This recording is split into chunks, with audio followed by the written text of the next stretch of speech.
आज हम समझेंगे कि अपनी ज़मीन पर कोई मकान निर्माण करे तो तत्काल कैसे रुकवाएं। तो देखिए दोस्तों, किसी ज़मीन पर या किसी प्लाट पर, भूखंड पर अगर किसी व्यक्ति के द्वारा मकान निर्माण किया जाता है जो कि उस व्यक्ति का नहीं है, तो ऐसी स्थिति में जो व्यथित व्यक्ति है वह किस प्रकार से उसको रुकवा सकता है, इस बात को आज के वीडियो में हम समझने वाले हैं। तो आपने अगर चैनल को सब्सक्राइब नहीं किया तो चैनल को सब्सक्राइब कर दीजिए। अगर आप फेसबुक पर है तो पेज को फॉलो कर लीजिए। तो आइए समझ लेते हैं इस ग्राफ के माध्यम से। तो देखिए, हमने यह एक काल्पनिक ग्राफ बनाया है। यहाँ पर यह व्यक्ति जो है रामलाल जो है यह एक काल्पनिक नाम है, श्यामलाल जो है यह भी एक काल्पनिक नाम है। और इस ग्राफ के माध्यम से हम समझने वाले हैं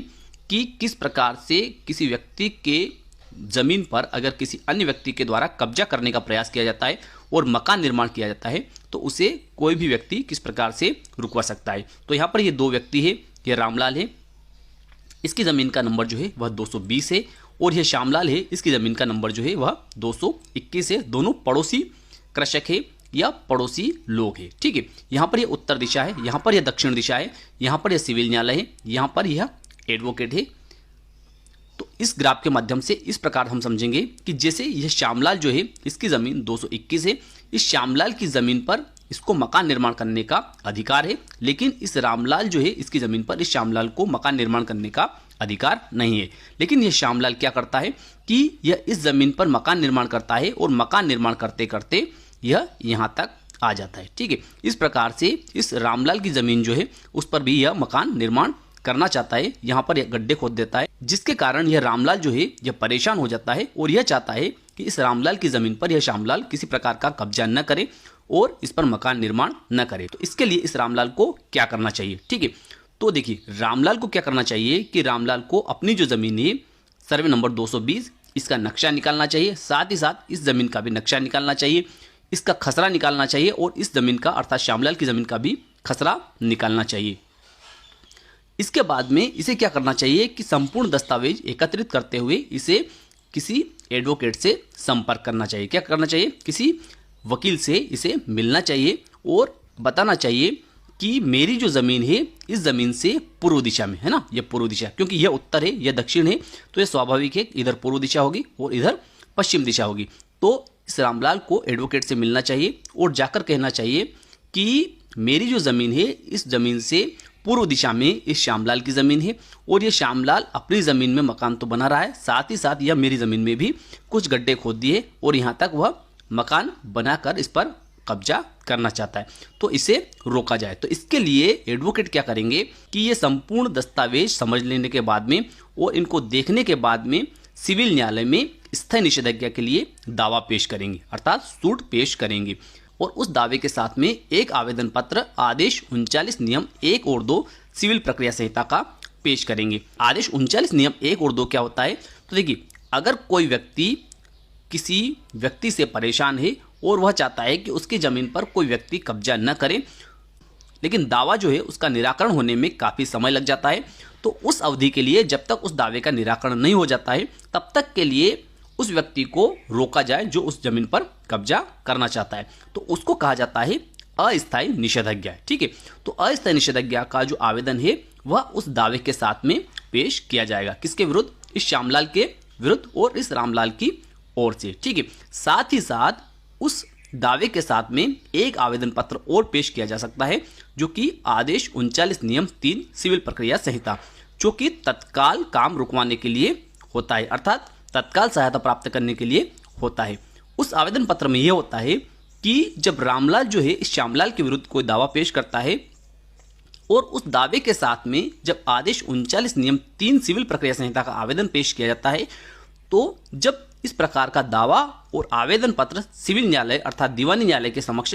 पेश किया जाता है, तो सिविल न्यायालय को अगर ऐसा लगता है कि रामलाल जो है इसका केस काफ़ी मजबूत है और रामलाल की ज़मीन पर अगर इस श्यामलाल को कब्जा करने से नहीं रोका गया, इसको मकान निर्माण करने से नहीं रोका गया,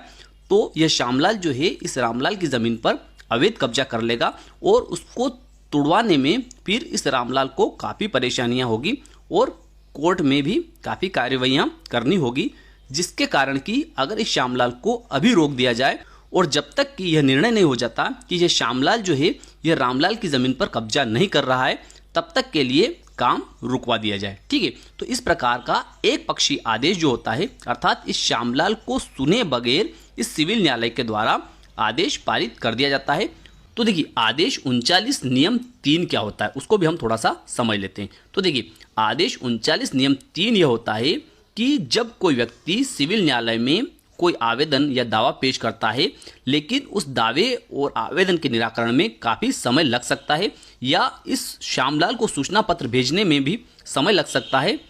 और इतने समय में यह श्यामलाल जो है यहाँ पर बड़ी बिल्डिंग खड़ी कर सकता है। तो ऐसी स्थिति में अगर सिविल न्यायालय अर्थात दीवानी न्यायालय को ऐसा लगता है कि रामलाल का केस जो है काफ़ी मजबूत है, तो ऐसी स्थिति में सिविल न्यायालय जो है इस रामलाल के पक्ष में और इस श्यामलाल के विरुद्ध इस आशय का आदेश पारित कर सकती है कि यह श्यामलाल जो है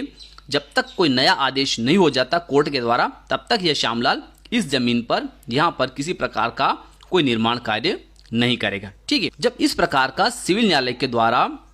एक पक्षी आदेश इस श्यामलाल के विरुद्ध और रामलाल के पक्ष में जारी कर दिया जाता है, तो इस रामलाल का कर्तव्य होता है कि यह रामलाल उस आदेश की सर्टिफाइड कॉपी अर्थात प्रमाणित प्रतिलिपि निकालकर उसको रजिस्टर्ड डाक के द्वारा या कोरियर के द्वारा इस श्यामलाल तक पहुंचाए कि आपके विरुद्ध और मेरे पक्ष में इस प्रकार का आदेश हो चुका है कि आप यहां पर किसी प्रकार का निर्माण कार्य नहीं करेंगे। वह आदेश इस श्यामलाल को मिल जाता है और उसके बाद में भी अगर ये श्यामलाल जो है इस जगह पर यहाँ पर किसी प्रकार का निर्माण कार्य करता है, तो यह रामलाल जो है इस श्यामलाल के विरुद्ध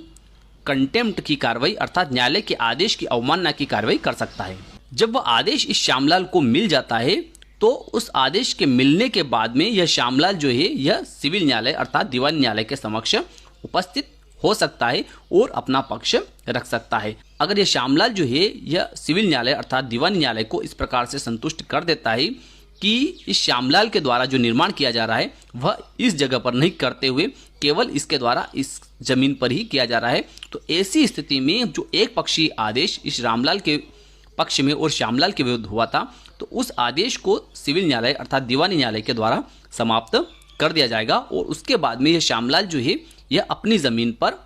मकान निर्माण कर सकता है। तो मैं विश्वास रखता हूं कि आज का वीडियो आपको अच्छा लगा होगा। अच्छा लगा हो तो इस वीडियो को लाइक कर दीजिए, अधिक से अधिक लोगों तक इसको शेयर कर दीजिए। फिर मिलते हैं अगले वीडियो में, तब तक के लिए जय हिंद जय भारत।